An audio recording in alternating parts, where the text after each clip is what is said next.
మంచిర్యాల జిల్లా బెల్లంపల్లిలో origin dairy CEO ఆదినారాయణపై దాడి ఇప్పుడు కలకలం రేపింది. 3 రోజుల క్రితం జరిగిన ఈ దాడికి సంబంధించిన వీడియో ఒకటి ఇప్పుడు బయటకు వచ్చింది. ఈ వీడియోలో ఒరిజిన్ డైరీ సీఈఓ ఆదినారాయణను ఇష్టానుసారంగా కొట్టారు బీఆర్ఎస్ నాయకులు.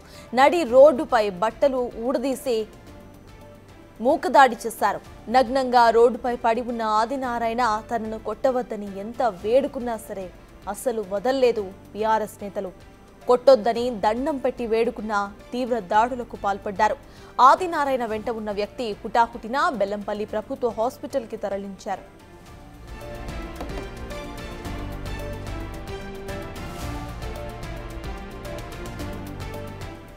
అయితే తనపై దాడి చేసింది బెల్లంపల్లి మాజీ ఎమ్మెల్యే దుర్గం చిన్నయ్య అనుచరులేనని బాధితుడు ఆరోపించారు. దీంతో దుర్గం చిన్నయ్యపై కేసు నమోదు చేశారు పోలీసులు.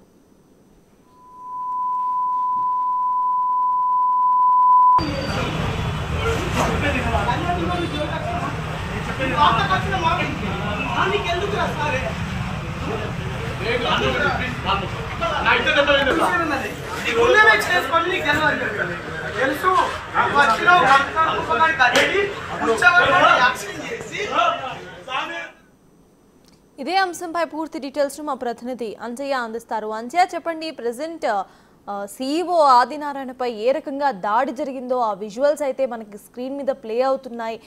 ఘోరంగా అక్కడ బట్టలు ఊడదీసి మరి దాడి చేసిన ఘటన చూస్తున్నాము. అసలు అప్డేట్స్ ఏంటి? కేసు ఏ విధంగా ముందుకు సాగుతోంది? సర్తాజ్ బెల్లంపల్లి పట్టణంలో ఏదైతే బీఆర్ఎస్ గుండాలు రెచ్చిపోవడం జరిగింది. ముఖ్యంగా బీఆర్ఎస్ గుండాలు రెచ్చిపోవడం కాదు, ఒక పాశవికమైన దాడి చేయడం పట్ల తీవ్రమైన విమర్శలు వినిపిస్తున్నాయి. ముఖ్యంగా ఆదినారాయణ ఎవరైతే ఆర్జిన్ కు సంబంధించిన పాల కంపెనీకి సంబంధించిన సీఈఓ అతను గత కొన్ని రోజులుగా ఏదైతే బెల్లంపల్లి మాజీ ఎమ్మెల్యే దుర్గం చిన్నయ్య అదేవిధంగా ఆర్జిన్ కంపెనీ మధ్య వివాదాలు సాగుతున్నాయి. అదే వివాదంలో భాగంగా ఏదైతే సాయంత్రం పూట ఆర్జిన్ సీఈఓ ఎవరైతే ఆదినారాయణ ఉన్నారో ఆయన బయటకు రావడం జరిగింది. కొన్ని పనుల కోసం బయటకు వచ్చిన సందర్భంలో అక్కడనే కాపు రాసి పక్క ఒక పథకం ప్రకారం రచించి ఆదినారాయణపై దాడి చేయడం జరిగింది. ఒక దాడి అంటే మామూలు దాడి కాదు, ఒక వ్యక్తిని ఏదైతే మానవ మనుషులనే సంగతి మర్చిపోయి కూడా దాడి చేయడం పట్ల తీవ్రమైన విమర్శలు వినిపిస్తున్నాయి. ఆయన బట్టలు తీసి నాటి బజార్లో ఆయనను ఒక విచక్షణ రహితంగా కొట్టడం జరిగింది.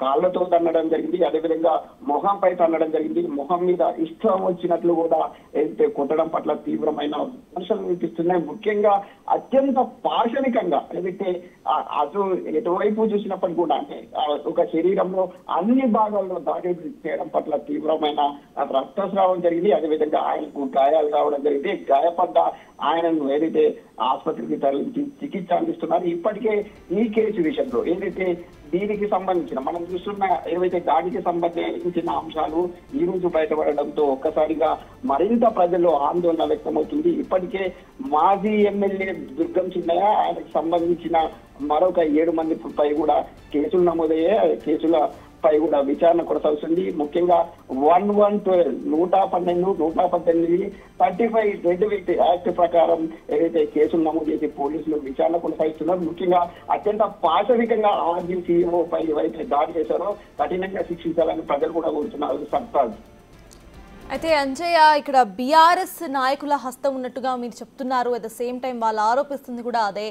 దుర్గం చిన్నయ్యపై కేసు కూడా నమోదైంది. అయితే అసలు ఆ కేసుకు సంబంధించిన అప్డేట్స్ ఏంటి? ఇన్వెస్టిగేషన్ ఎప్పటి నుండి స్టార్ట్ అయ్యే అవకాశం ఉందనుకోవచ్చు? ప్రధానంగా అత్యంత కిరాతకంగా దాడి చేయడంతో ఆదినారాయణపై ఆయనకు సంబంధించిన కుటుంబ సభ్యులు ఆయన అదేవిధంగా పోలీసులకు ఫిర్యాదు చేయడం జరిగింది. పోలీసులు కేసు నమోదు చేయడం జరిగింది. 8 మందిపై ఎవరైతే దాడి చేశారో, దాడికి ప్రత్యక్షంగా పరోక్షంగా సహకరించారో వారందరిపై కూడా కేసులు నమోదయ్యాయి. అదేవిధంగా వారిపై విచారణ కూడా కొనసాగుతుంది. ఇప్పటికే పోలీసులు సంఘటనకు సంబంధించిన విజువల్స్ కానీ అదేవిధంగా ప్రత్యక్ష సాక్షుల నుంచి సమాచారం ఆధారాలను సేకరించడం జరిగింది. ఆ ఆధారంగా అరెస్ట్ కూడా చేస్తామని పోలీసులు చెప్తున్నారు. సర్తాజ్. అంజయ్య, ఫైనల్లీ ఇటు బీఆర్ఎస్ నేతలు ఏమైనా మాట్లాడే అవకాశం ఉందనుకోవచ్చా ఈ ఇష్యూ మీద? ఇప్పటికిప్పుడు మాత్రం ఏదైతే ఈ దాడి అత్యంత క్రూరమైన దాడిపై ఎవరు బీఆర్ఎస్ కు సంబంధించిన నాయకులు మాట్లాడలేదు, ఎవరు స్పందించలేదు. కానీ ఎలా స్పందిస్తారనే అంశం మాత్రం ఉత్కంఠ కొనసాగుతుంది. ముఖ్యంగా ఒక బాధ్యతాయుతంగా అంటే ప్రజాస్వామ్యంలో ఏదైనా తప్పిదం జరిగితే చట్టం ప్రకారం కోర్టులు ఉన్నాయి, అదేవిధంగా న్యాయ వ్యవస్థ ఉంది, పోలీసులు ఉన్నారు. వీరందరినీ కాదని ఒక వ్యక్తిని నడి రోడ్డుపై పట్టుకోవడం, అదేవిధంగా బట్టలు కూడా తీసి ఏదైతే బజార్లో కొట్టడం పట్ల తీవ్రమైన విమర్శలు వినిపిస్తున్నాయి. బీఆర్ఎస్ నాయకుల తీరుపై కూడా తీవ్రమైన విమర్శలు వినిపిస్తున్నాయి. అయితే బీఆర్ఎస్ పార్టీ ఏ విధంగా స్పందిస్తుంది అనే అంశాన్ని కూడా ఒకసారి పరిశీలించాలి సర్తాజ్. అంటే ఫైనలీ వీళ్ళిద్దరి మధ్య ఈ గొడవకి కారణం ఏంటి? అసలు మనుషుల్ని పెట్టి మరీ ఇంత ఘోరంగా కిరాతకంగా కొట్టించడానికి అసలు ఏమైనా అక్కడ వాళ్ళిద్దరి మధ్య ఏమైనా గొడవలు ఉన్నాయో? ఒకవేళ ఉంటే అసలు ఎప్పటి నుండి ఇది మొత్తం జరుగుతోంది?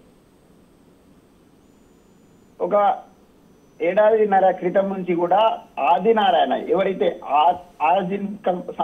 ఆర్జిన్ కంపెనీకి సంబంధించిన పాల ఉత్పత్తి చేస్తామని బెల్లంపల్లి పట్టణము అదేవిధంగా నియోజకవర్గంలో ఒక కంపెనీ ప్రారంభించడానికి ఈ ప్రాంతానికి రావడం జరిగింది. ఈ సందర్భంగానే ఆర్జిన్ కంపెనీకి అదేవిధంగా మాజీ ఎమ్మెల్యే దుర్గం చిన్నయ్యకు మధ్య కొంత లావాదేవీలు అదేవిధంగా సంబంధాలు కొనసాగాయి. ఆ సంబంధాల నేపథ్యంలోనే ఈ వివాదం తలెత్తింది. ఈ వివాదం చిలికి గాలివానలా మారి దాడులకు తెగేదాకా ఏర్పడ్డ పరిస్థితి ఉంది.